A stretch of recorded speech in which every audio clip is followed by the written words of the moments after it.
this has not been the best for Uvalde. Just today, Uvalde was on trial. But what for? Remember weeks ago?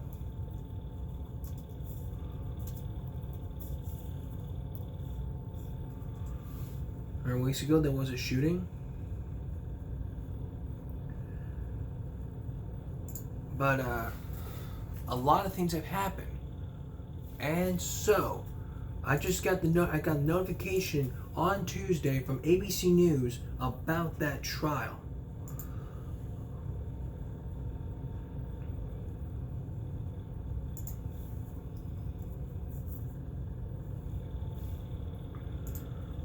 It was a live video about what had happened.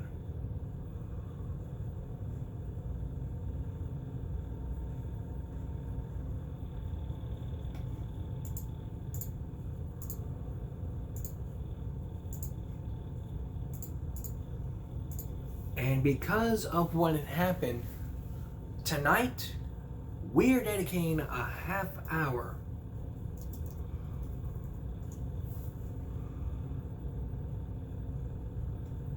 to what had happened.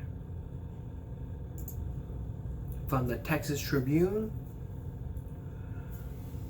to the new developments, and to the director of DPS about that. So let's begin by looking at how it could have been stopped in 3 minutes.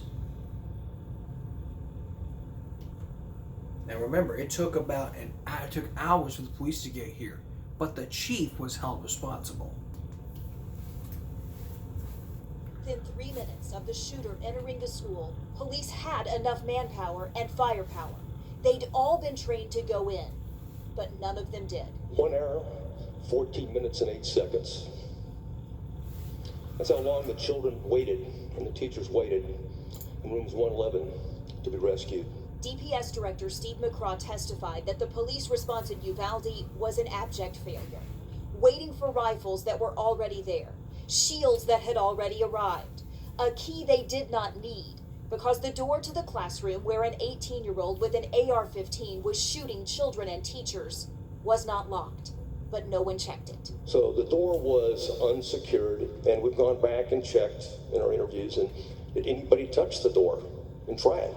No one had. The hearing laid much of the blame on Uvalde Schools Police Chief Pete Arredondo. I don't believe there's any training in the world that could have helped this incident, Commander. But DPS troopers were in that hallway too. If y'all would have just taken over in charge, you would have been able to save lives. So McCraw was asked why his officers didn't go in themselves. It's dangerous to self-deploy. Ava Morales' husband tried. She was a teacher. He's a Uvalde ISD officer. She told him she was shot in a phone call. What happened to him was he tried to move forward into the hallway. He was detained, and they took his gun away from him and escorted him off the scene. Morales died. So did fellow teacher Irma Garcia and 19 students.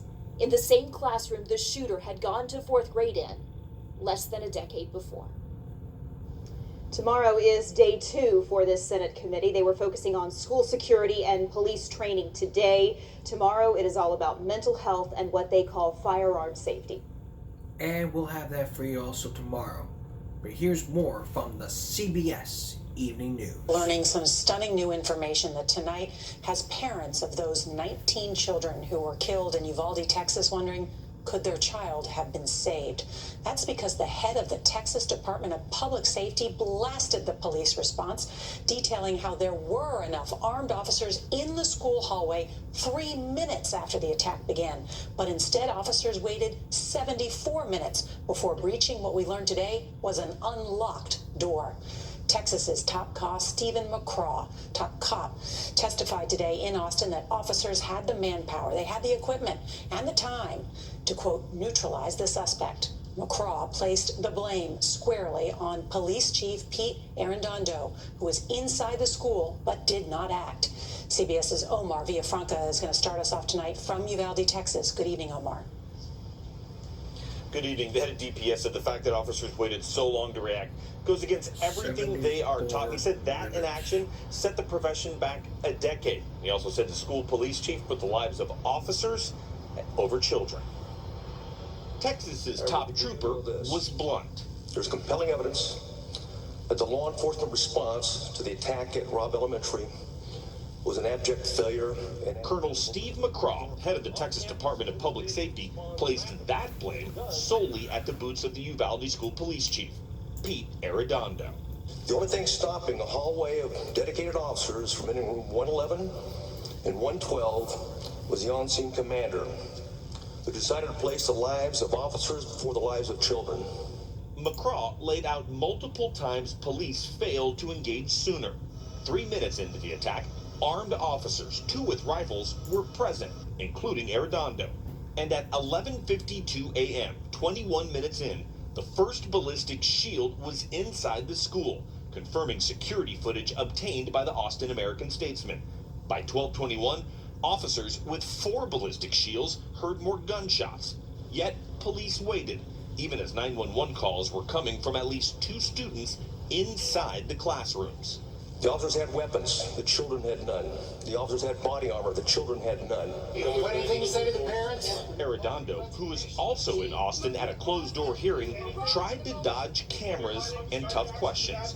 Arredondo has claimed that officers were looking for keys to open the classroom door. But McCraw stunned lawmakers when he said the door didn't lock from the inside, and no one tried to open them. I don't believe, based on the information we have right now, that that door was ever secured. In fact, I have great reason to believe it wasn't secured. How about trying the door and see if it's unlocked? As more information comes to light, Uvalde's grief has turned to anger. At last night's school board meeting, Angel Garza, whose 10-year-old stepdaughter A. Marie was killed, called for Arredondo to resign. How are we supposed to continue our lives here, knowing that those people that are supposed to protect us let down our family? Arredondo previously told the media that officers didn't have enough firepower to stop the shooter, but McGraw's testimony contradicts that. He says they did. It's worth noting that Arredondo is also a city council member, and there's a city council meeting tonight, and one of the things they plan to discuss, a leave of absence for Arredondo. Nora? So many new details. Omar Villafranca, And I'm glad he'll thank be you. in a leave of absence. He deserves. He was blamed. We put the blame on him. When we come back from the Texas Tribune, then more to what the Texas DPS says about that law enforcement response. Please don't go away. Welcome back. If you're just joining us, we're focusing more on Uvalde, Texas, just weeks after a massive shooting that happened on Tuesday. So far, we've heard from the head officer and from the director of Texas DPS. But let's see what Fox 26 Houston has to say. His about mayor that. is saying Robb Elementary will be demolished. This is all coming as the Texas Department of Public Safety calls the law enforcement response to the massacre an abject failure. Fox's Rudy Koski today with the chilling new details we learned from Austin. This image, first published by the Texas Tribune, shows law enforcement officers in Uvalde armed, ready, but waiting. It brought about a harsh assessment Tuesday from DPS Director Steve McCraw. There's compelling evidence that the law enforcement response to the attack at Robb Elementary was an abject failure and antithetical to everything we've learned over the last 2 decades since the Columbine massacre. McCraw was the main witness before a special state Senate committee reviewing the attack at Robb Elementary School. The committee was shown a timeline built from a school security camera, police body cameras, and recorded calls to a dispatcher from Uvalde ISD Police Chief Pete Arredondo. We don't have enough firepower. Right now it's all pistols and he has an AR-15. The information McCraw presented contradicted earlier statements issued by the chief, who was considered to be the incident commander at the time. Then he waited for shields. Then he waited for SWAT. Lastly, he waited for a key that was never needed.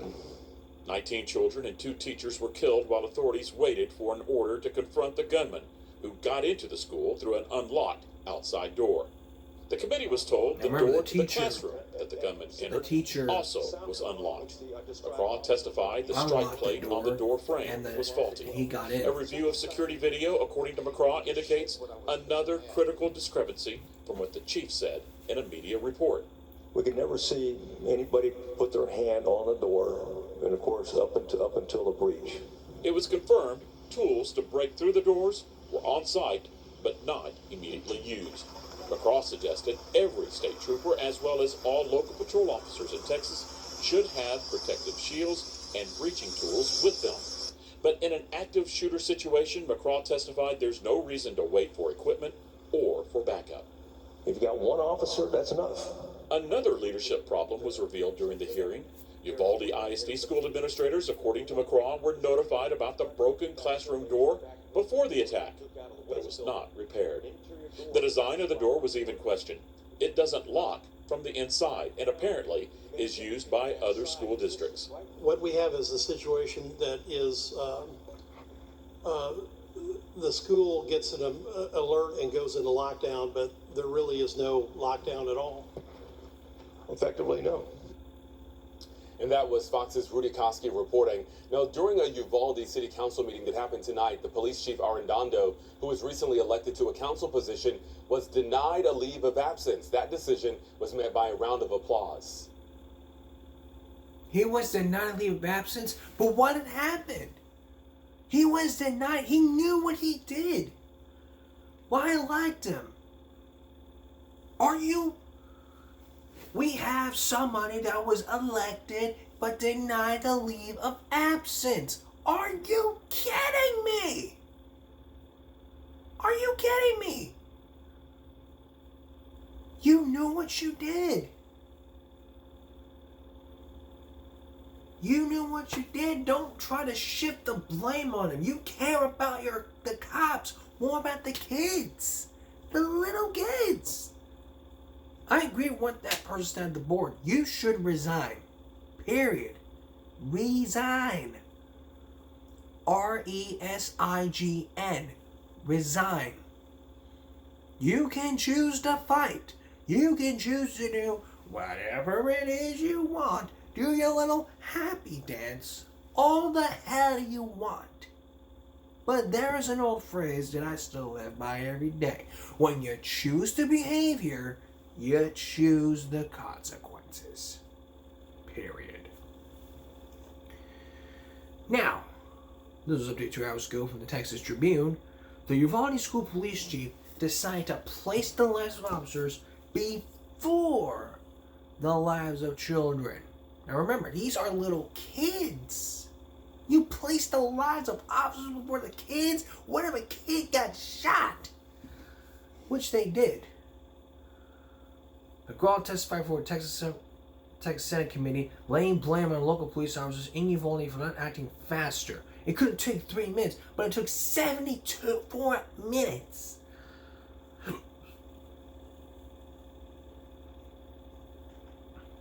On Tuesday night, Uvalde Mayor Don McGlynn accused state authorities of selectively releasing information about last month's school shooting to scapegoat as local law enforcement. But comments were most extended from DPS since the initial days of the shooting nearly a month ago. Education Commissioner Mike Moore, the witness, offered new details about the shooter. Romano's junior 18-year-old dropped out of Uvalde School in the fall of 2021 and had once attended Robin Elementary. That's what we know so far. But they challenged Arredondo to answer questions about his decision making in public instead of testifying in the House behind closed doors, which he did Tuesday with the Senate. So that's what had happened. And it's very furious.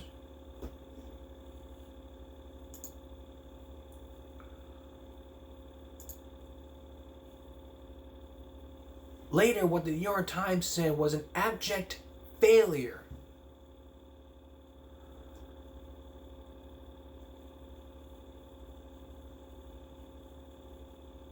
And why Governor Greg Abbott says he was misled about this incident.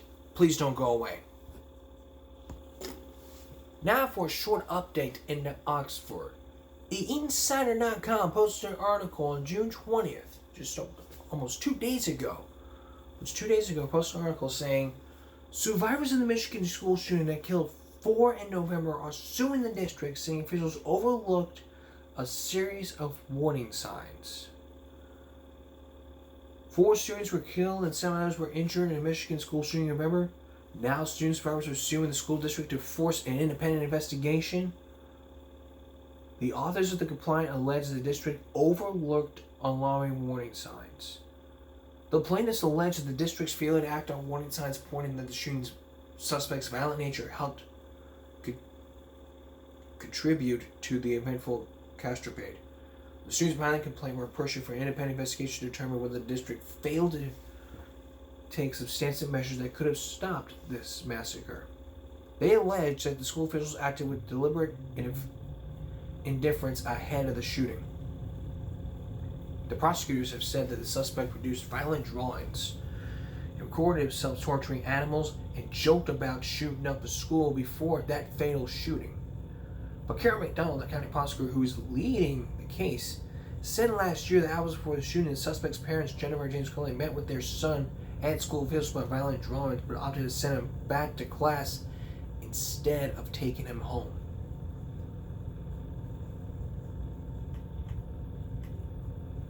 Riley was directly struck by a bullet, but Bella managed to avoid being hit. The sisters are seeking $100 million in damages from that district. We'll keep you posted on this as it goes along.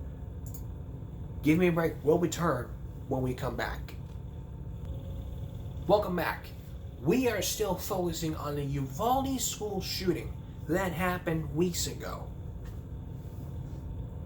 which is almost going to be about a month since this happened. Let's hear from Texas Governor Greg Abbott about what he says. So just weeks ago, this is what he said weeks ago. Says he was misled about the response. He said during a press conference in Uvalde that he was misled about the police response to the shooting at Robb Elementary School. He said the information that he provided at the press conference was 2 days ago was a recitation of what law enforcement told him in the room beforehand. He said he was livid that some information turned out to be wrong, and he expects law enforcement to thoroughly investigate what happened. But Colonel Stephen McGraw for the DPS said at a Friday news conference that, in hindsight, it was the wrong decision to not enter the classroom sooner in Uvalde, Texas, when the government was located for more than an hour. NPR's calling Uvalde Consell Independent School District police departments went unanswered, but the press conference was most tense as McCall provided new details. Points which were far different from the accounts of officials earlier this week. Hundreds of rounds were fired in the last 4 minutes, and a lot of those 911 calls. But there's still more to be talked about as this story continues. Now let's go to Steve Kerr, who continues to speak out in the wake of that shooting. And LeBron James expresses his outrage over that shooting. I mean, in 2 decades, nothing has changed since Columbine. We talked about those gun shows. And remember, he got his gun online. The black market. You look up Amazon, eBay, there you go. You can get your gun right away. No background checks, none of it.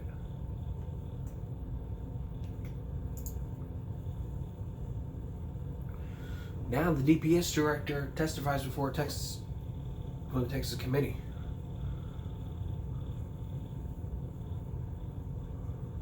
He placed the lives. You shouldn't be doing that, period.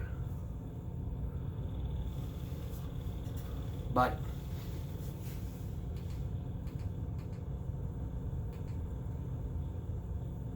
answers need to come in. You can't be sitting up here saying this and this and that and that and the other and make some kind of freaking excuse.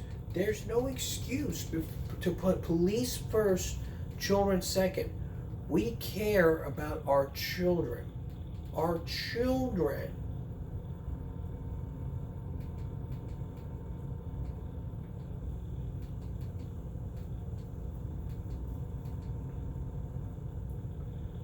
We need to be caring about our kids more than what's happening with the police.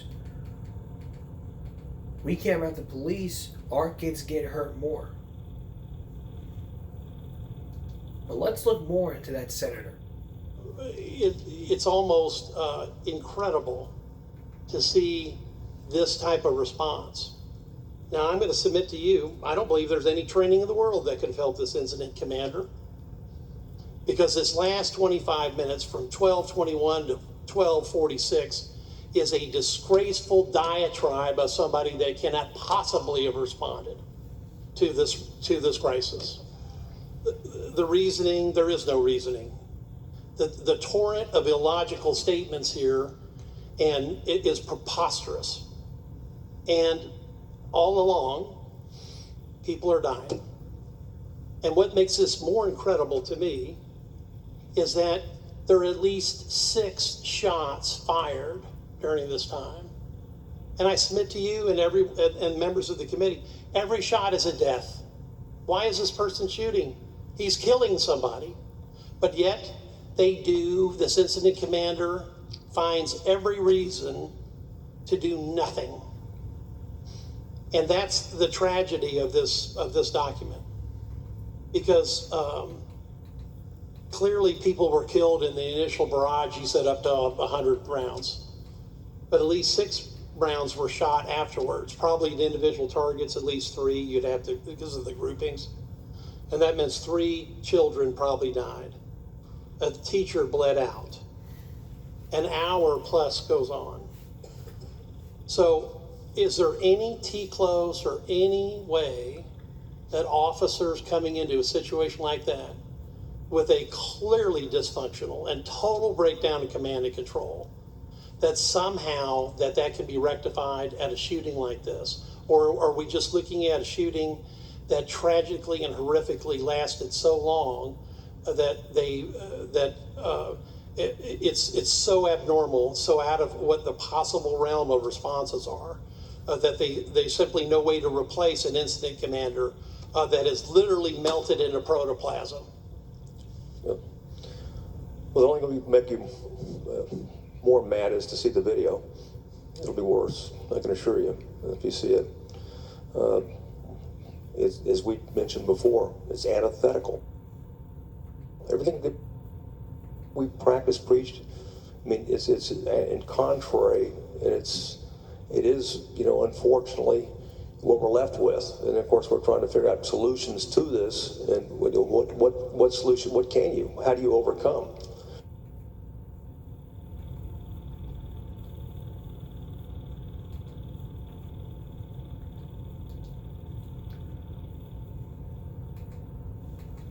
Give me 1 second here.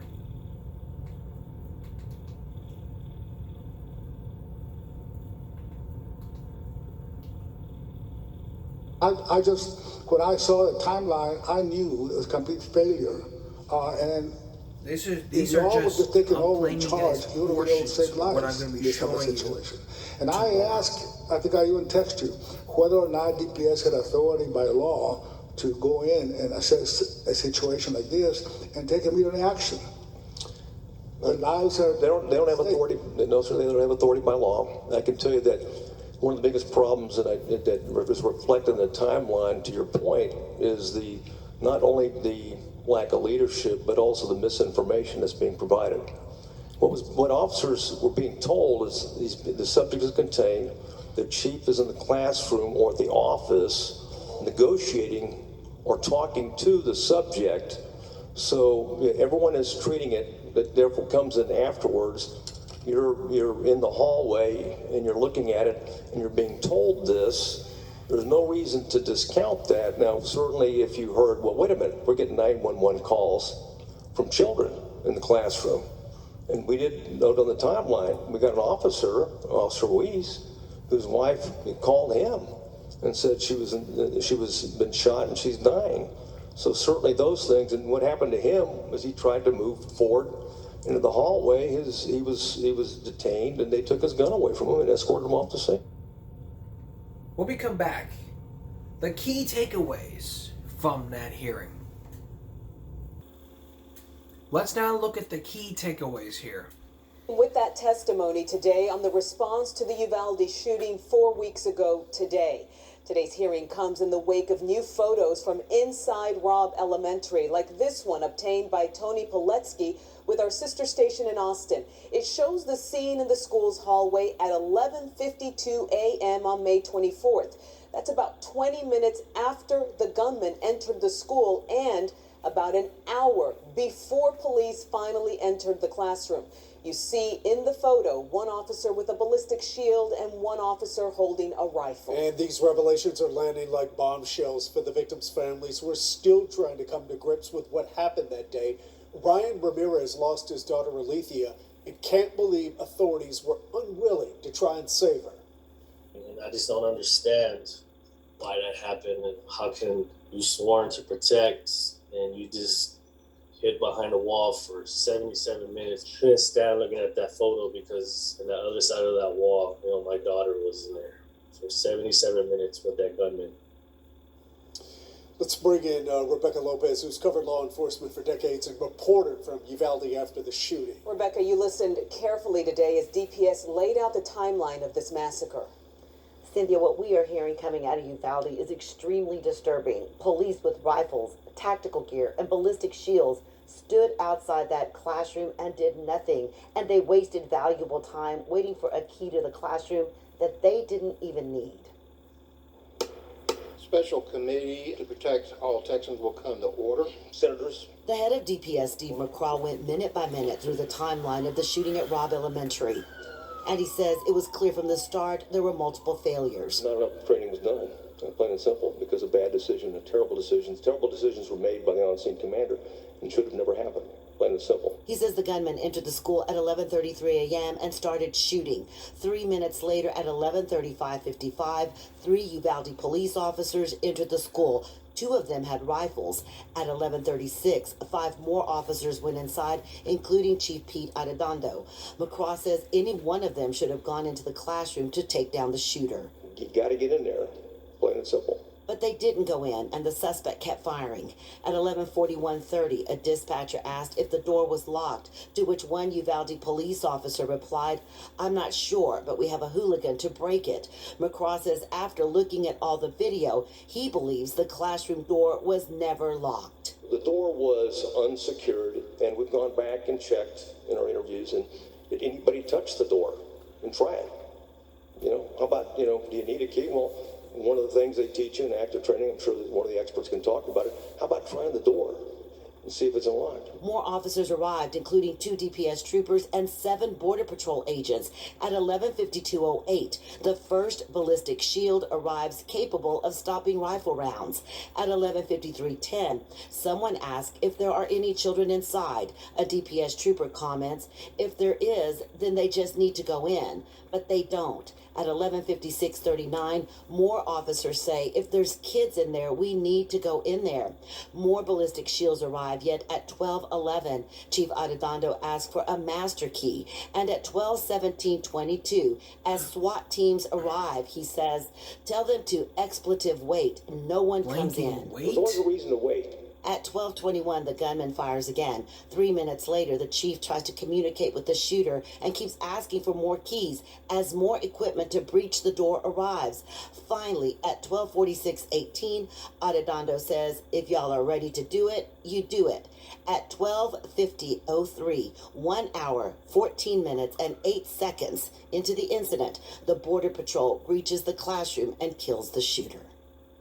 Now we know what During Border the Patrol time is that they're involved. waiting, children and teachers are calling, begging for help. One of the teachers died in the ambulance on the way to the hospital, and you wonder how many lives could have been saved if someone would have gone in sooner.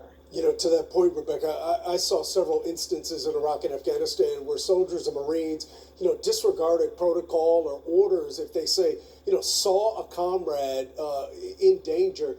Could any of those officers just have gone in anyway? Look, if those officers had followed their training, they would have gone in right away with no need to get orders from anyone. In most situations, you would not disregard an incident commander, but they could have and possibly faced discipline afterwards. But in this situation, if they have saved more kids, they probably would have gotten a commendation instead of criticism. So, Rebecca, could any of the other agencies, like DPS, who were on scene, taken command away from Arredondo? Again, typically that's not done, but for example, if there was a huge shooting in Dallas involving the school and DPD arrived, they would most likely take command of the scene and work with DISD commanders. And remember, in Uvalde, there were DPS troopers in the school. They were there, and they have statewide jurisdiction. They definitely don't have to follow the orders from the local school chief. Back to you guys.